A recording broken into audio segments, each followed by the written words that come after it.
Harper Paperbacks and Harper Monahan are proud to present How to Read the Constitution and Why by Kim Wehle. This is an Iliotibial band sleeps reading. Part 2, Rights. This next part of the book discusses another axis of constitutional analysis, which deals with individual rights. We already covered the axis that's about constitutional structure, the separation of powers, and the respective authority and limitations of each of the three branches, which is important to ensuring that people keep what we call rights. This is because if we let any one branch accumulate too much power, that power can be used against individuals for arbitrary reasons. But a constitutional right does not mean that people who are granted rights get special goodies from the government to the exclusion and detriment of other people. Constitutional rights are not a zero-sum game. Nobody loses constitutional rights by virtue of people gaining them. But we've become polarized over who gets rights and who doesn't. Ironically, the government's role is often left out of that fight. If we instead think of rights as a way to stop government from being too overbearing, then it becomes clear that the more rights that are recognized, the less power the government has overall. When government has more constraints, all people get more freedom from government bullying.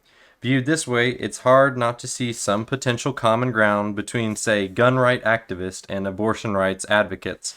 Both are saying back off government.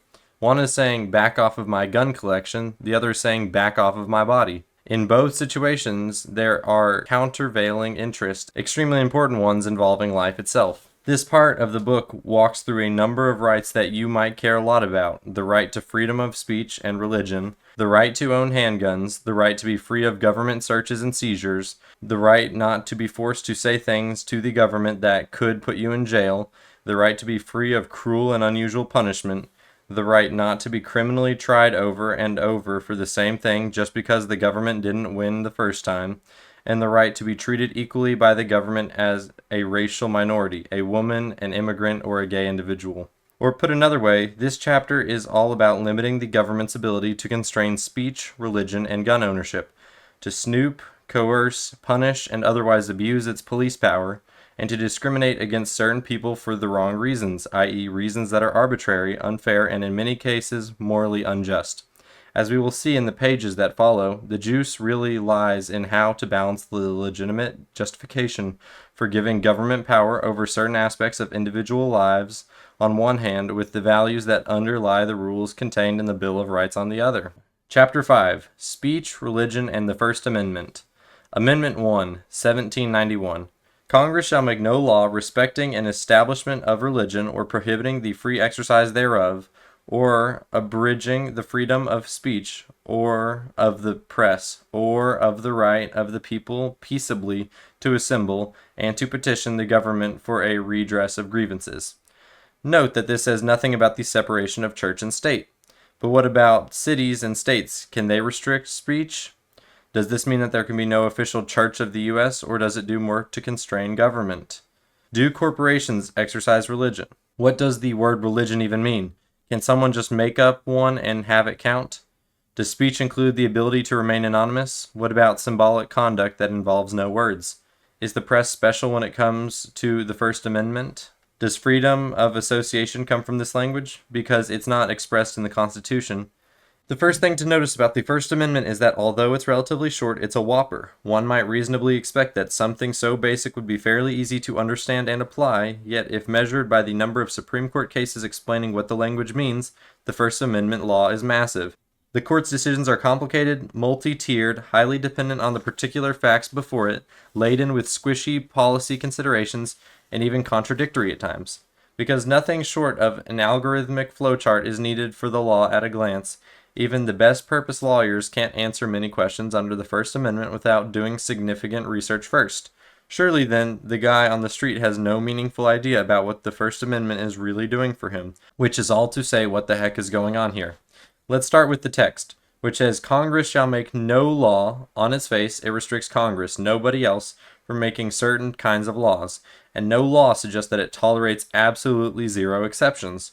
Which laws? Those that do one of these 6 things, that are respecting an establishment or religion, that prohibit the exercise of religion, that abridge the freedom of speech, that abridge the freedom of the press, that abridge the right of people to peacefully assemble, and that abridge the right of people to petition the government for a redress of grievances.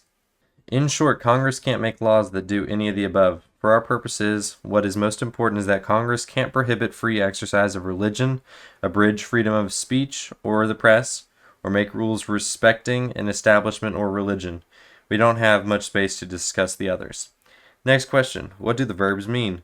We all know what prohibits means. Congress can't forbid, outlaw, or disallow the free exercise of religion. Americans get to pray without the federal government's telling them whether or how they can do it. But abridge appears to mean something slightly different, as in to diminish. Congress can't prohibit the free exercise of religion, but it can probably abridge it based on those words alone. The text of the First Amendment thus outlines two major areas that Congress must steer clear of: religion and speech. It also suggests that Congress must be especially careful when it comes to speech.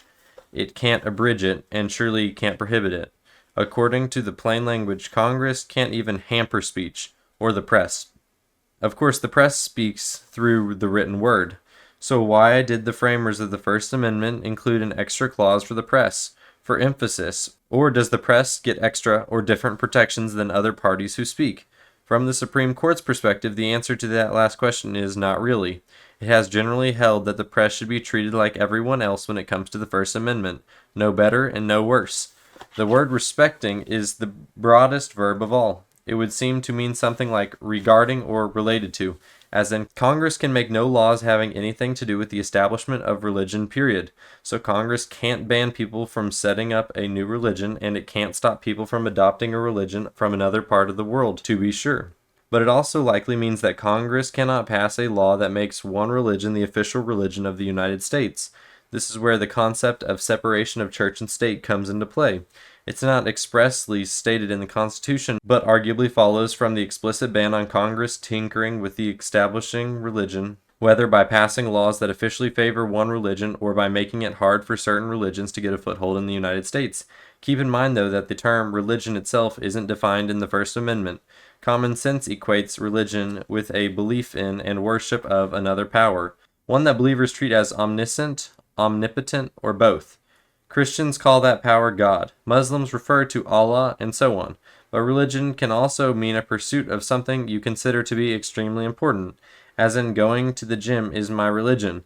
It's unlikely that such a reading of the Constitution would fly at the Supreme Court. But suppose someone believes that Mother Nature, untouched wilderness, is akin to superhuman power. Suppose further that such belief is part of that person's religion, much like the land is considered sacred by many indigenous cultures.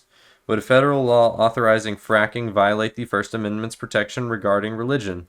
Lower courts have held that transcendental meditation triggers First Amendment concerns, even if some people view the very idea of Mother Nature as religion as silly.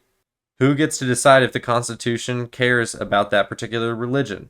Are we comfortable with that decision resting with 5 of 9 individuals who cannot be fired but happen to be on the Supreme Court when the issue comes up for decision?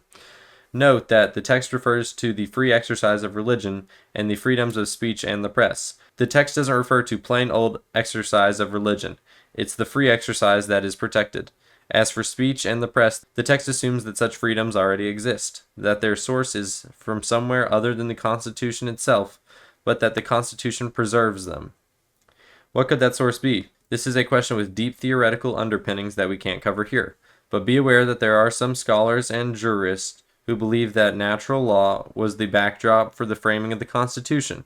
Natural law is like a body of unwritten moral principles that we all intrinsically understand, like freedom, liberty, tolerance, kindness, etc., should govern human behavior. But could the Constitution instead be construed with the values of a dictatorship in mind, so long as that's not banned by the clear language of the document? Most people would say no, at least publicly, which suggests that there is something to the basic idea of natural law. Regardless of one's philosophy of constitutional interpretation, it is hard to stomach the notion that the Constitution that could be construed according to unwritten principles that are directly antithetical to natural law. As part of our look at the First Amendment, let's also dip into its historical origins. which matter deeply to conservative judges and scholars who favor a plain reading of constitutional text. Up until 1694, the English press was tightly controlled. Nothing could be published without obtaining a government license first. It was also against the law to publicly criticize the government. To do so was considered seditious, libel, and people went to jail for it. The rationale was that the monarchy was above public critique. Even truthful speech, which could be particularly damaging, was punished. Against this backdrop, the Supreme Court stated in 1907 that the main purpose of such constitutional provisions is to prevent all such previous restraints upon publications as had been practiced by other governments, emphasis mine. Both seditious libel laws and bans on criticizing the king restrain more people from opening their mouths, or usually their pens, to utter a certain something in the first place. They are different from, say, a ruling from a court that functions to punish speech that was technically banned beforehand. In that case from 1907, which was called Patterson v. Colorado, Colorado criminally charged a guy named Thomas M. Patterson with contempt for publishing articles and a cartoon that reflected poorly on the motives and conduct of the Supreme Court of Colorado. The U.S. Supreme Court refused to hear the case on the rationale that the First Amendment, by its terms, only constrains Congress, not the states. More on that later. Justice Oliver Wendell Holmes, Jr. also laid out a narrow reading of the First Amendment, suggesting that even if the courts did take the case, Patterson would lose. Why? Because he was not being prosecuted under a pre-existing law banning the rights of free speech and of a free press against a hostile action by the United States. And according to Justice Holmes, the First Amendment does not prevent the subsequent punishment of such as may be deemed contrary to the public welfare, emphasis mine. As we will see, this cramped view of the First Amendment doesn't address many of the free speech issues that matter today. Moreover, it's complicated by the fact that in 1798, a mere 70 years after the First Amendment was ratified, Congress passed the Alien and Sedition Acts, which prohibited public writings against the U.S. government. The law also imposed fines and imprisonment on those who did, as happened to more than 20 Republican newspaper editors. All very anti-First Amendment, no. The alien part of the law made it easier for the government to deport foreigners and harder for immigrants to vote. Many of the framers were on board with all this, and President John Adams signed it into law. The statute later expired, and the Supreme Court never got a chance to weigh in on its constitutionality. When it comes to the First Amendment, though, people who look to history for its definitive meaning may get a bit stuck, as the historical record reflects a tolerance for constraints on speech that undermine the plain language of the Constitution. Another factor to consider in construing the Constitution, one that more progressive jurists and scholars weigh heavily, i.e. the people in the so-called living Constitution camp, has to do with the purposes behind protecting speech and religion. The notion is that in deciding whether the First Amendment protects government intrusion into speech, judges should think about the goals of free speech and tailor their decisions in individual cases to serve those goals. Recall here that related concepts of natural law. In addition to looking to history, judges should use their own common sense and experience. Consider the words of Justice Louis Brandeis. Alexa, how do you pronounce Justice Louis Brandeis? Sorry, I don't know that. God dang it, Alexa. Consider the words of Justice Louis Brandeis. Those who want our independence believe that freedom to think as you will and speak as you think are means indispensable to the discovery and spread of political truth, that without free speech and assembly discussion would be futile. It is hazardous to discourage thought, hope, and imagination, that fear breeds repression, and that repression breeds hate, that hate menaces stable government, that the path of safety lies in the opportunity to discuss freely supposed grievances and proposed remedies, and that the fitting remedy for evil counsels is good ones. Fear is the path to the dark side. Fear leads to anger. Anger leads to hate. Hate leads to suffering. Justice Brandeis thus argued for free speech as tied to the ability to think freely, and the ability to think freely as tied to the avoidance of fear, repression, and tyranny. It doesn't get much more important than that. Free speech is crucial to self-governance and democracy. This is particularly so when it comes to political speech that is critical of government, which the Supreme Court has deemed the central meaning of the First Amendment. Scholars have also justified free speech as linked to the discovery of truth, which is likewise important to self-governance. Otherwise, people cast their votes based on emotions and false beliefs, which could unwittingly take them down a dangerous path to tyranny. So how well has the Supreme Court adhered to the plain language in the 228 years since the First Amendment's ratification? For starters, the court has not confined the First Amendment to Congress. The states are bound too. Nor has the court read no law to mean zero laws. There are plenty of laws that restrict free speech and religion, and for good reasons. It wouldn't work to allow protesters to shout down the President's State of the Union address such that nobody could hear what he has to say, for example. Most of the Constitution's provisions allow for moderate limits on rights. The question is which limits are acceptable and which aren't. A question that comes down to balancing a bunch of important interests. The Constitution gives no explicit guidelines for this balancing act. Judges make them up. They make them up by looking to history, to be sure, but as we've seen, history isn't particularly helpful here.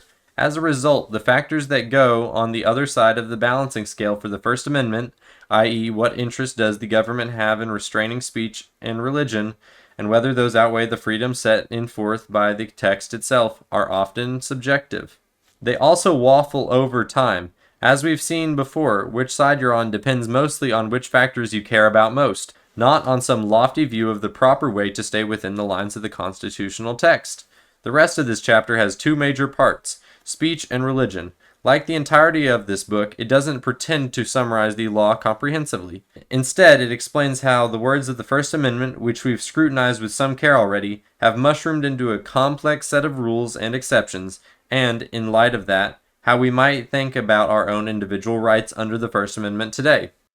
Speech. Recall that the First Amendment forbids Congress from passing laws abridging the freedom of speech. The Supreme Court has sliced and diced this language into a series of balancing tests and has applied those tests in ways that weight certain values more heavily than others. What kinds of things get the greatest protection? For one, speech that is targeted for its content is super protected. We don't want government singling out certain people based on what they are saying, e.g. for supporting Republicans or Democrats. Congress could not pass a law stating that anyone who speaks against the use of the U.S. military force in Syria shall be punished, even if Congress has reasons to believe that pro-Syrian rhetoric compromises national security. The idea that the content of one speech, and even worse for the purposes of this example, the speaker's viewpoint, is inextricably tied with thought. If government controls the content of your speech or your viewpoint, it ultimately controls your thinking too.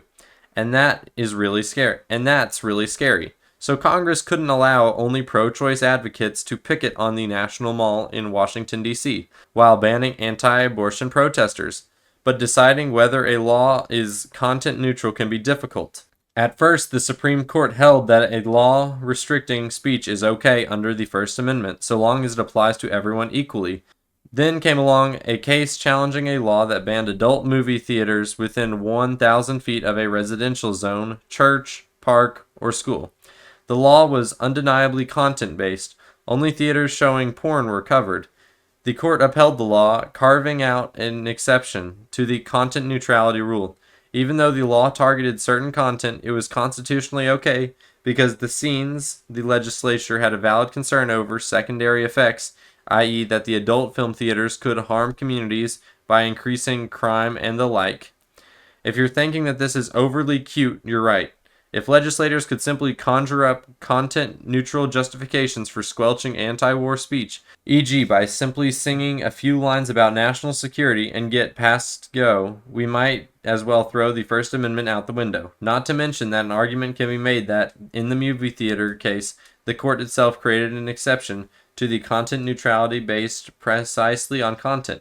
Porn is bad, so it's okay to sideline speech just this once. One last point on subject matter and viewpoint-based speech before we go on. As with many parts of the Constitution, even those things that get the greatest protection are not sacrosanct.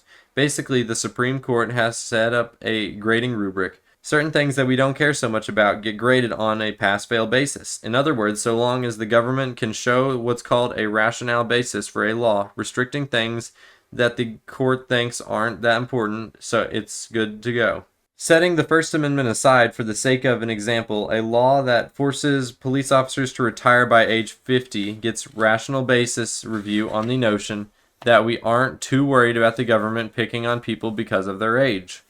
For things that the Supreme Court has decided we care deeply about, like race, the standard is higher. It's like having all A's in high school if you want to go to Harvard. There's nothing wrong with a B, but Harvard sets a higher bar. For content-based laws that restrict speech, that high bar is called strict scrutiny.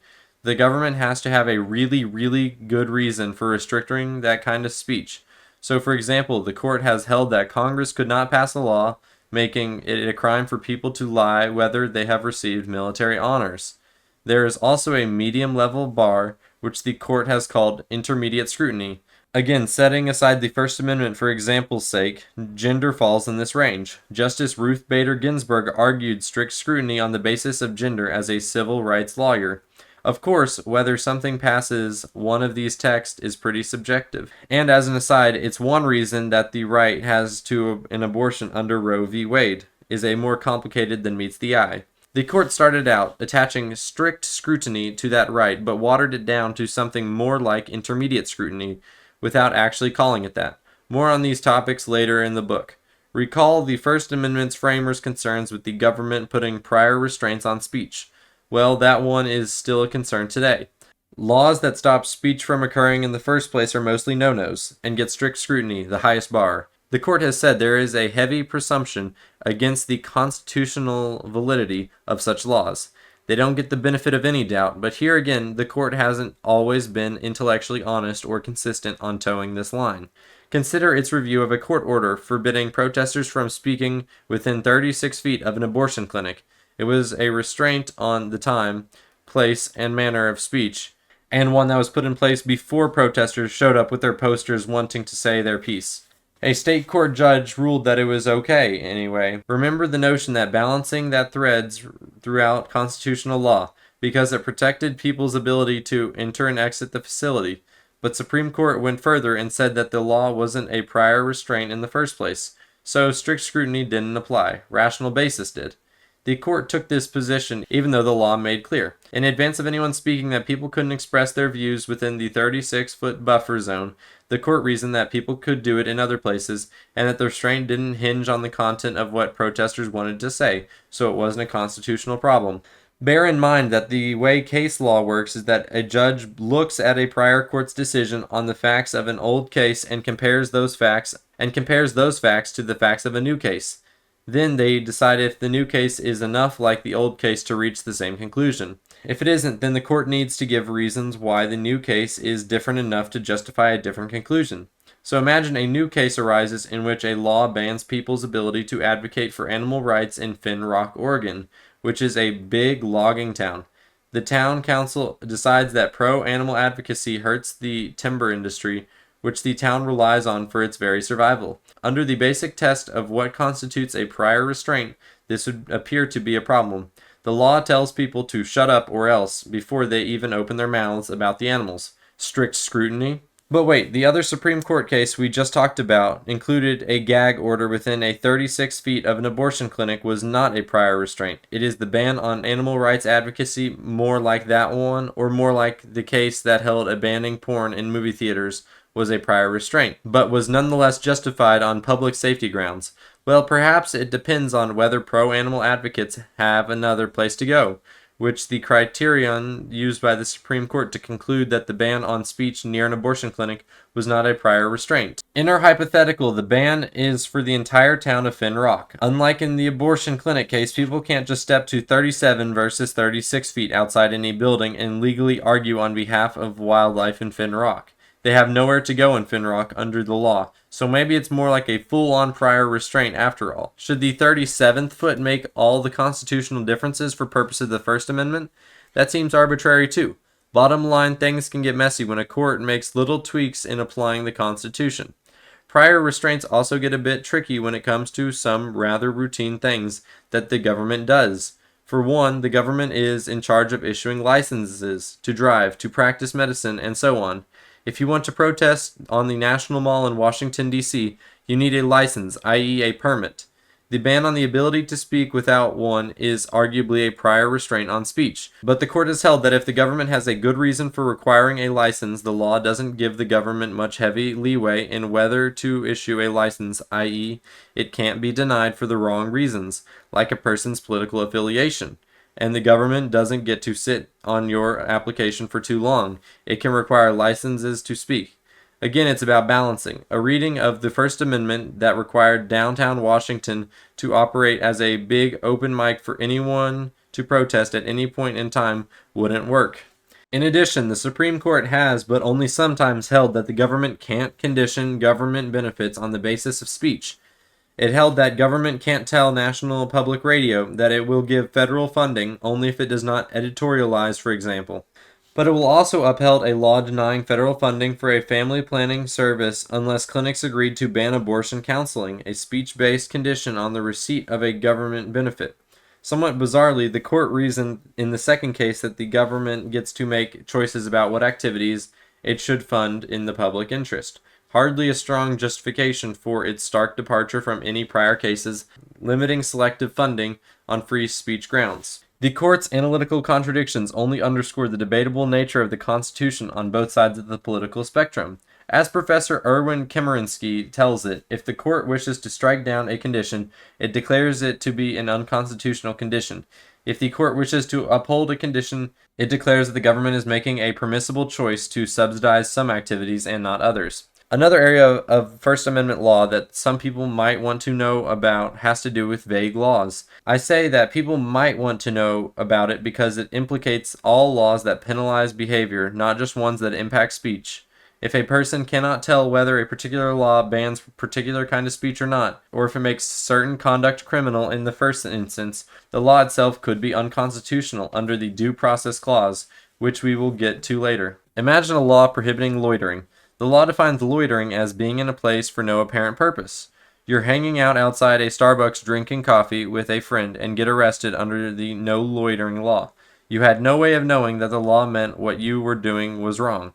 You are a rule follower, but under the language of this hypothetical law, it's impossible to know what counts as no apparent purpose and what doesn't.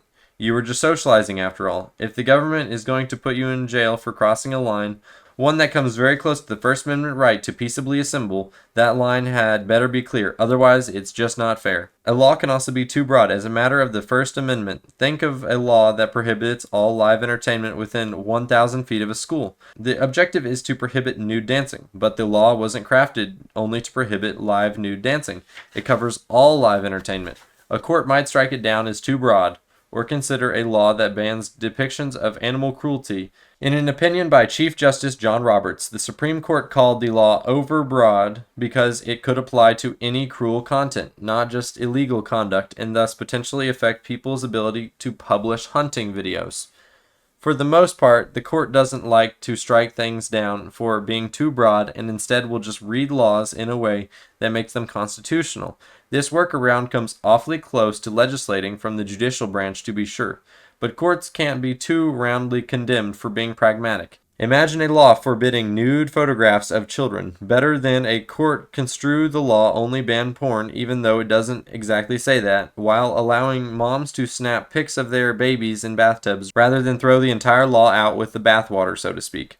So far, we've talked about what the First Amendment has to say about the government prohibiting or punishing speech. But what about the government tries to compel you to say something that you don't want to? Consider a public school requiring that kids salute the American flag. The Supreme Court has said that it's not okay with that. Forcing someone to make a pledge is forcing that person to affirm a certain belief, which comes precariously close to mandating thoughts. Likewise, the court has said that the government can't force people to reveal their identities, so a ban on anonymous pamphlets is unconstitutional.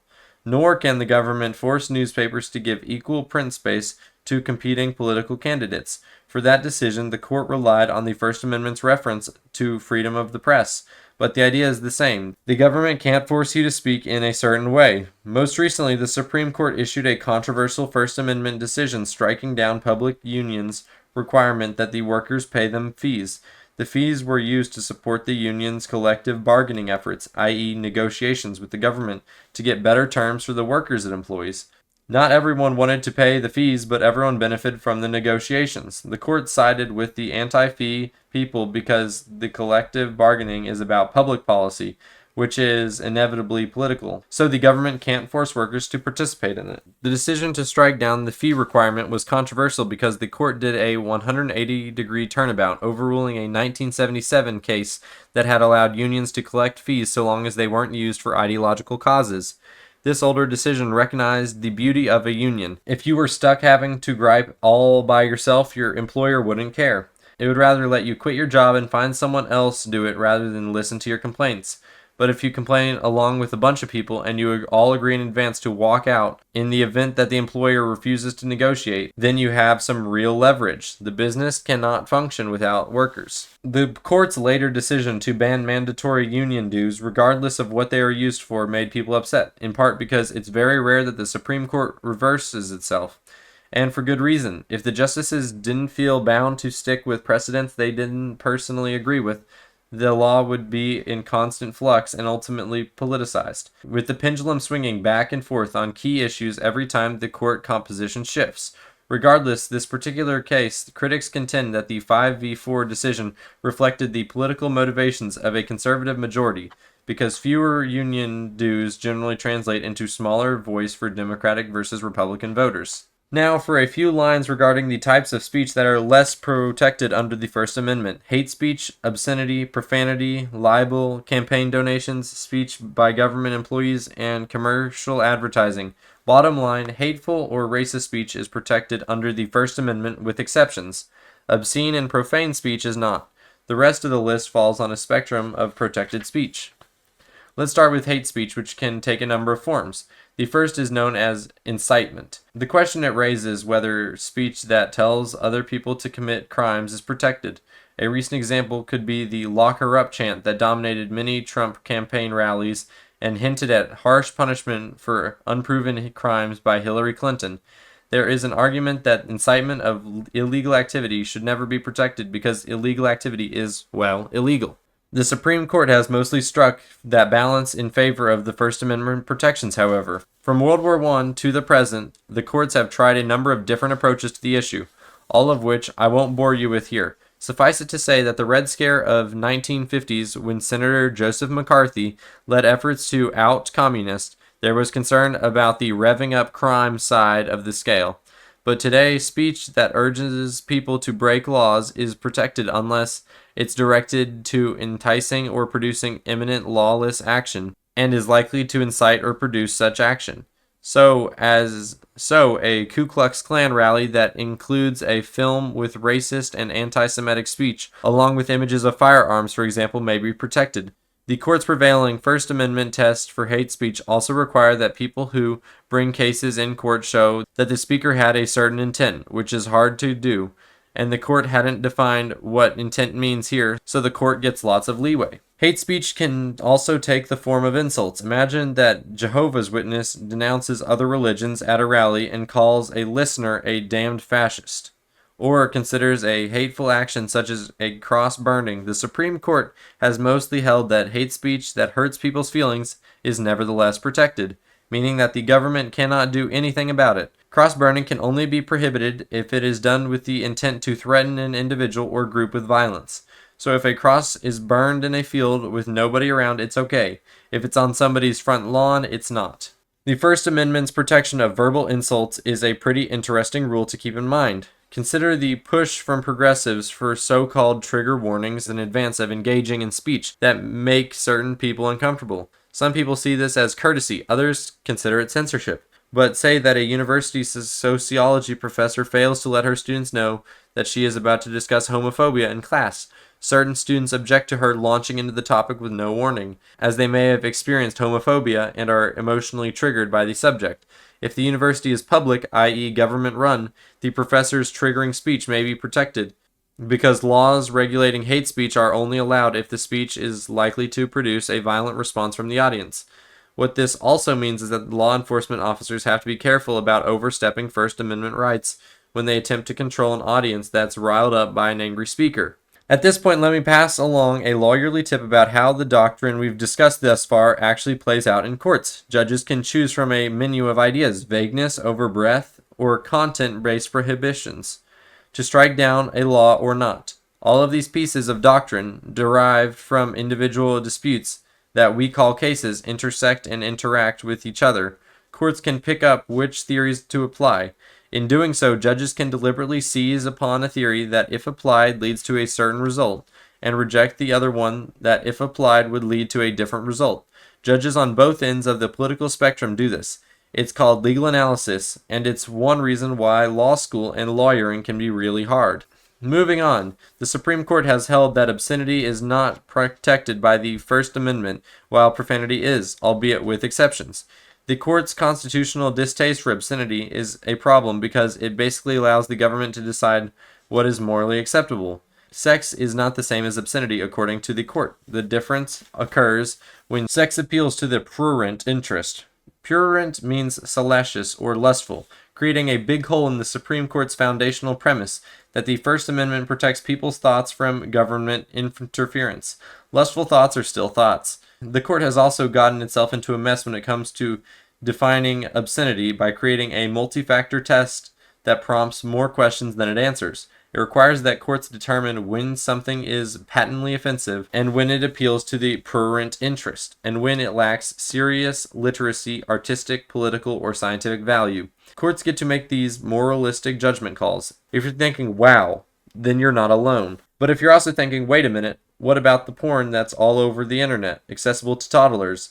Isn't that lacking in value, at least so to justify some limits? The answer to that is that the courts have allowed the government to prohibit obscene material or profane language over the telephone and broadcast media, ABC, NBC, CBS, and to a lesser degree over cable television, but not over the internet.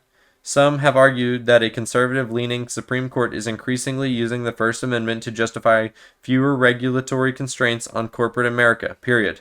Let's talk next about defamation, also known as slander, if spoken, or libel, if written. Defamation is the making of a false claim about someone publicly.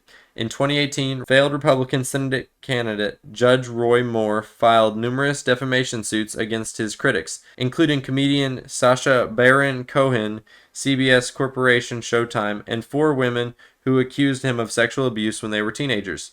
Trump made headlines in 2018 for urging changes in libel laws that would make it easier for him to sue critics, not to mention file lawsuits against Stormy Daniels and others for defamation. His presidency sparked a national conversation about whether stricter penalties should apply for publicly spreading false information about another person. In the #MeToo era, when many victims of sexual harassment are denounced as liars by some, without careful investigation into whether they are telling the truth, there is an especially good case to be made for allowing people to use the legal process to stop bullying. But when does a defamation lawsuit itself become retaliatory? Can someone file a defamation lawsuit over a filing of a defamation lawsuit on the theory that the first suit contained lies that hurt someone's reputation? Courts have to draw lines all the time, and it isn't easy to anticipate a line that will work for the next fact pattern to come down to the pike, and the next one, and the next. For its part, the Supreme Court has created a layered framework for defamation, which hinges the scope of the First Amendment on factors like whether the plaintiff is a public official or running for office, whether the plaintiff is not in the government but is otherwise a public figure, whether the plaintiff is a private figure but talking about something the public is concerned about, or whether the plaintiff is a private individual and the speech being complained about is private too. I'm not going to belabor this list. Just know that criticism against public officials and public figures is okay. That is, it's protected by the First Amendment, unless the official can show that the speaker made the false statement with actual malice. This added factor is tough to show. The plaintiff or prosecutor has to come up with evidence, documents, or witness that effectively show the speaker's mind at the time of the statement and show that it was made in reckless disregard of the truth, or that the speaker knew that the statement was false and did not make a mistake by something else. So while much is being bantered about over whether public figures, think President Trump, should tell the truth about other people and whether the press is telling the truth about them, think Trump again, the law doesn't allow government actors to raise First Amendment claims as easily as regular people can. Even though federal employees are entrusted with problems of immense political weight, if they speak about matters within the scope of their jobs, they can get fired. There is nothing the First Amendment will do about it under current Supreme Court law. This is why FBI agent Peter that's 4 consonants in a row. This is why FBI agent Peter Strzok's claims criticizing then candidate Trump in the months leading up to the 2016 presidential election were not protected by the First Amendment. He was on the job when he texted his colleague/girlfriend, so the Constitution didn't protect him.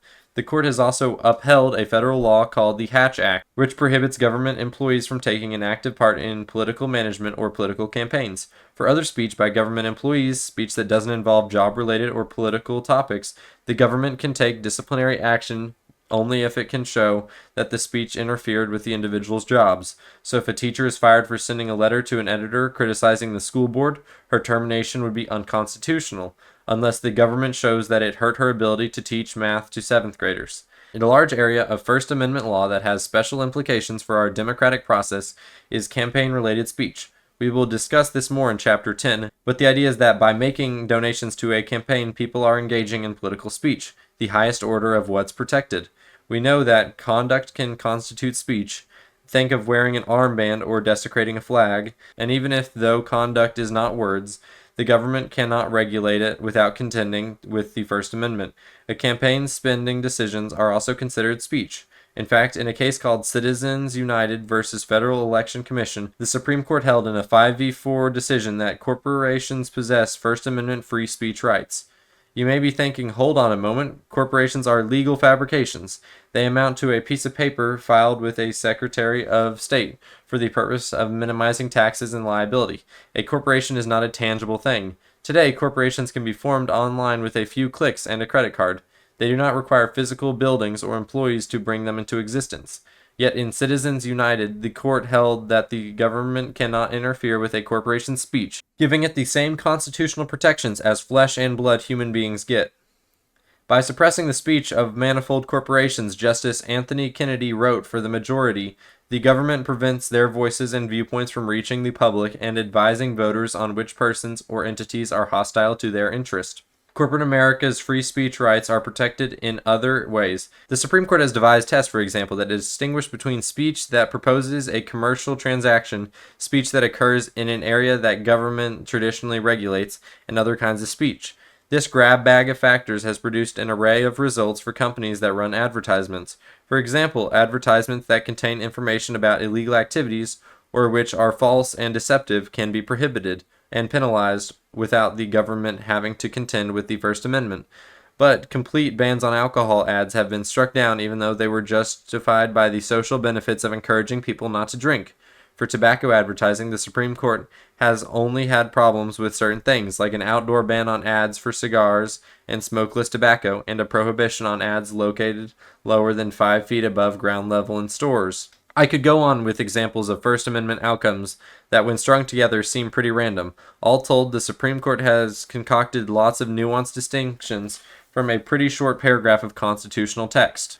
Religion and the Establishment Clause. The First Amendment provides that Congress shall make no law respecting an establishment of religion, or prohibiting the free exercise thereof. It's saying two things here. Congress can't mess with the establishment of the free exercise of religion. These phrases are treated as two distinct branches of the First Amendment law.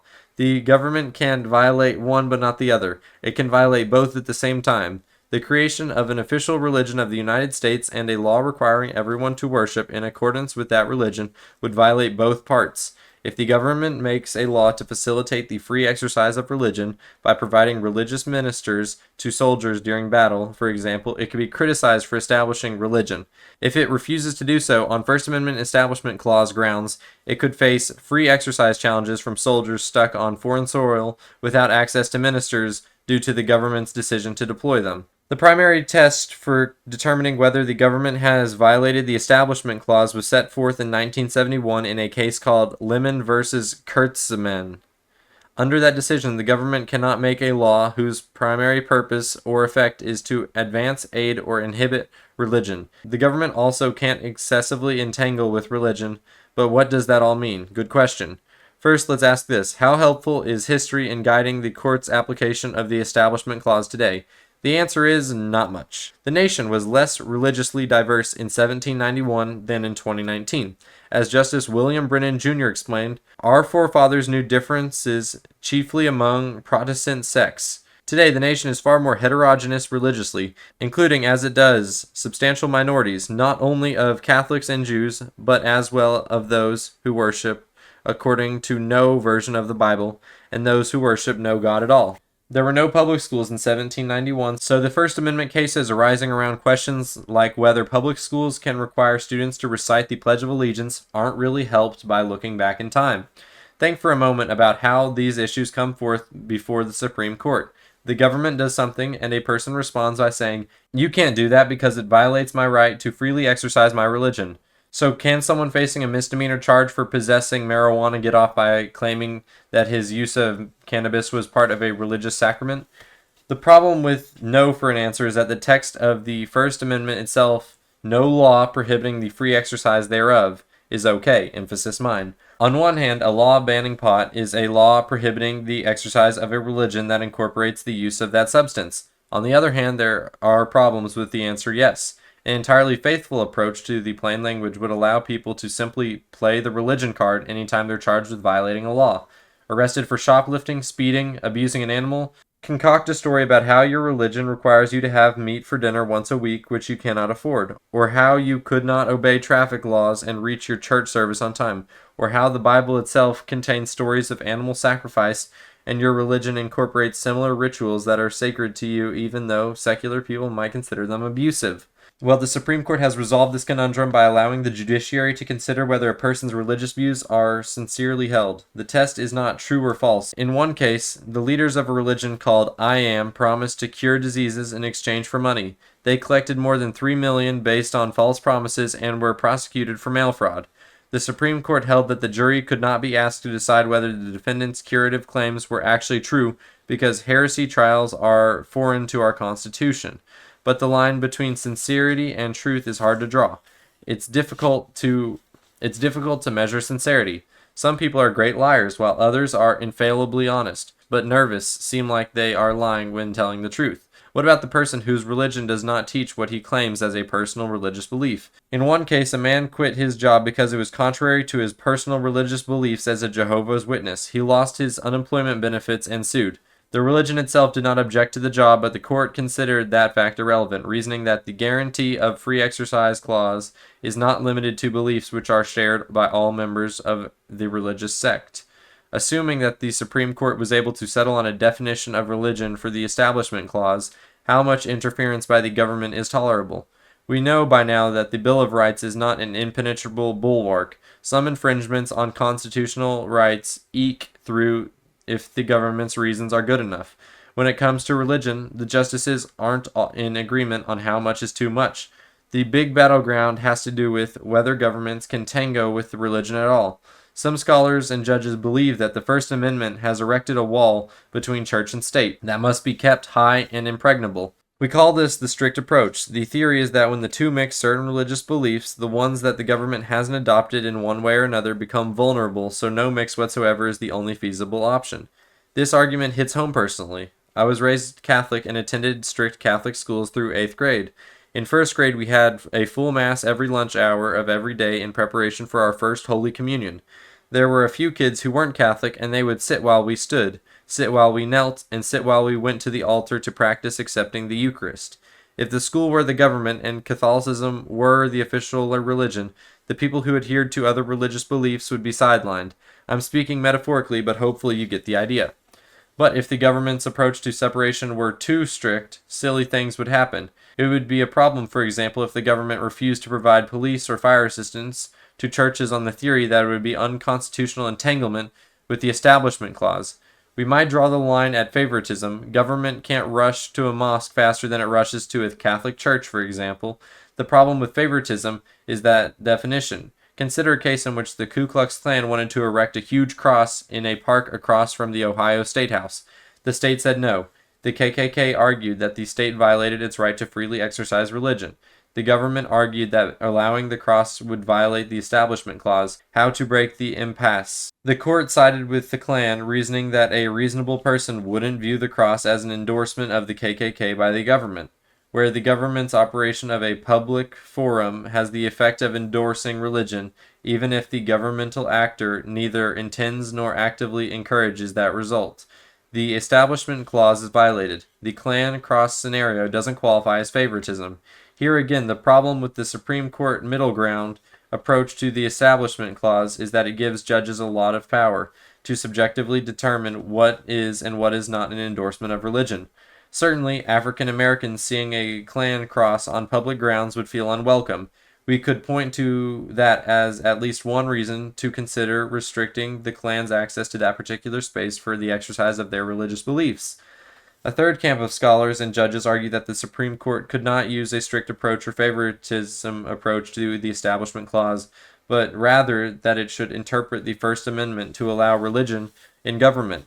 In other words, that the accommodations approach goes, let's be practical here, religion, society, and government intersect, so long as government doesn't literally create a national church or coerce people to participate in one religion over another, or give lots of money or other tangible benefits to one religion to the exclusion of others, we're fine. The benefit of this approach is that it draws clearer lines and leaves a lot less discretion for individual judges to make subjective determinations of constitutional importance. The downside is that the Establishment Clause doesn't do much work under this approach. If the government is going to mess around with religion, it's not going to do it in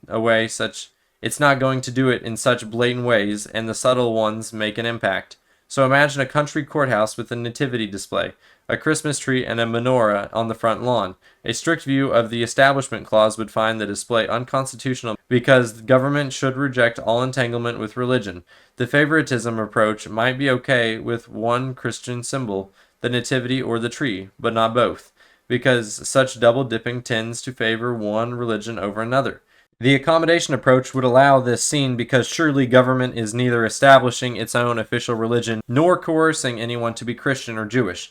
In a 5v4 decision, the Supreme Court found the courthouse tableau unconstitutional, but the justices' reasoning ran the gamut of the various approaches to the Establishment Clause cases. In most cases, the court applies a three-part test set forth in the Lemon decision I mentioned earlier, looking to whether a problematic law has a non-religious reason behind it, whether it has a principal effect of helping or hurting religion, and whether it fosters government entanglement with religion. You can see by reading this list how each justice's theories regarding how to best read the Establishment Clause will inevitably inform the court-made rules he or she develops under it. How cases are decided turns on subjective answers to unanswerable questions like, when is a religion helped or hurt? How much government entanglement in religion is too much entanglement?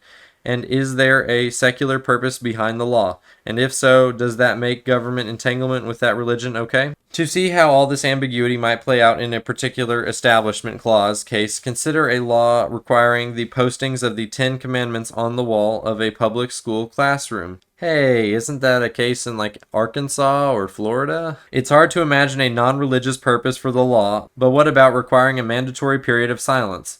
Meditation has scientifically proven benefits to overall health and well-being, or a law requiring that public schools teach creation and science alongside evolution. You can try your hand at applying the three-part test to each scenario. It turns out that in all three cases, the Supreme Court found the laws unconstitutional. There are many others, too many to cover here. Religion and the Free Exercise Clause. Our last topic under the First Amendment is the Free Exercise Clause. Congress shall make no law prohibiting the free exercise of religion. Now, free exercise might be read as protecting all conduct relating to religious beliefs, but that's not how the Supreme Court sees it. Freedom to believe is pretty much sacrosanct. The government cannot punish or constrain individuals' ability to hold particular religious beliefs. But how often does it happen that people in the United States are punished for believing the teachings of one religion over another? Post-September 11th, there are valid arguments to be made that Muslims in America lost freedoms because they were Muslim. Over the past few years, hate crimes against American Muslims soared to their highest levels after the aftermath of the September 11th, 2011 attacks. I see a typo here, and I believe it's supposed to say 2001 instead of 2011. As similar concerns thread through political discourse around President Trump's ban on immigrants from certain countries, but the practical reality is that if governments are going to regulate religion, it's probably going to have to do it by regulating conduct, not beliefs. So what has the Supreme Court said about regulating religious conduct? Consider polygamy. Certain Mormon men claim that their religion requires them to have multiple wives, yet the Supreme Court upheld a law forbidding the practice. The court also upheld federal laws mandating Social Security numbers and the payment of Social Security taxes, including by Amish people who claimed that the requirements violated their religious beliefs. But the court struck down the laws denying unemployment benefits to people who quit their jobs for religious reasons. Where does the court draw the line here? Here's the overarching problem. If the court draws the line too far in favor of the free exercise of religion, people can point to religion as an excuse for getting away with all kinds of stuff that general law forbids. If the court draws it too far in favor of government regulation of religion, then the government can infringe upon religion so long as it comes up with a reason that's neutral. At the end of the day, the Supreme Court has basically held a law that is neutral on its face, i.e. not expressly about religion, and not expressly about religion, and applicable to everyone gets the lowest grading rubric. It's okay so long as there's a rational basis for it. For those laws, any government excuse that's rational will do. Thus, a law forbidding the consumption of the hallucinogenic peyote was held to be constitutional, even though its use was required by some Native American religions because it applied to everyone equally. But the Supreme Court struck down a law that prohibited ritual sacrifice of animals because it was directed at particular religious groups. In 1993, Congress tried to override the Supreme Court's neutral on its face standard by passing a law that imposed strict scrutiny. In 1993, Congress tried to override the Supreme Court's neutral on its face standard by passing a law that imposed a strict scrutiny rubric anytime courts had a case under the Free Exercise Clause. That law, the Religious Freedom Restoration Act of 1993, RFRA, was struck down as unconstitutional. At least it applies to state and local governments for now. For now, RFRA still applies to the federal government. The big fallout from the lingering effects of RFRA was the Supreme Court's decision in Burwell v. Hobby Lobby, which applied the statute, not the Constitution, mind you, to relieve certain closely held corporations from having to comply with Obamacare's requirements that they provide birth control coverage to employees. I was really hoping that wasn't the controversy about Hobby Lobby they were talking about, but it looks like it was. First Amendment law is an enigma because it protects individuals' freedom of thought. It is perhaps the most important provision of the Constitution when it comes to ensuring that we live in a truly free society. But by the same token, it can be used as a means of pushing political agendas. But by the same token, it can be used as a means of pushing political agendas that are more traditionally conservative in nature by keeping religiously oriented crisis pregnancy centers from having to provide women with abortion-related information, for example. A conservative-leaning Supreme Court struck down that law, despite previously upholding one that required doctors performing abortions to provide other kinds of information to patients, such as facts about adoption services. A disgruntled Justice Stephen Breyer quipped that the decision was wrong. After all, the rule of law embodies even-handedness, and what is sauce for that goose is normally sauce for the gander. And that was Chapter 5 of How to Read the Constitution and Why by Kim Wehle.